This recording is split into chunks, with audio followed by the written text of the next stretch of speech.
அசால்ட்டாக இருக்கக்கூடாது, அப்படி பொத்தன்னு வந்து போட்டுருமுடா. அப்புறம் தலையை பிடிச்சி தேன் குடில் சொல்லி விட்டுருவேன். எங்கள் ஆள் பார்த்தீங்கன்னா தப்பாக இடம் போட்டேன். இங்கே பாருங்க எப்படி காத்தடிக்கிறாரு. காற்று மேலே காற்று கீழே எப்படி எங்கள் ஆளுங்க. போதும் நெருப்பானே.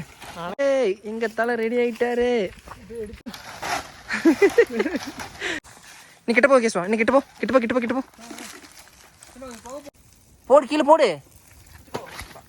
தேன் ஊத்துது. அடடே, தேனை வேஸ்ட் பண்றீங்களே.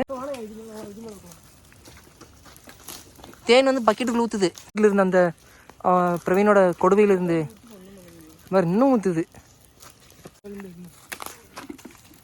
கேசுவா கடிச்சு தின்ட்டு சொல்றேன் எப்படி இருக்குன்னு. பூச்சி உதறி விடுறா. எப்படி இருக்கு அமிர்தம்? அதான் தேனை வந்து நாங்கள் எடுத்துகிட்டு வந்து ஹார்வெஸ்ட் பண்ணி சாப்பிட்டுட்டோம். ஏன்னா கம்மியான தேன் தான்.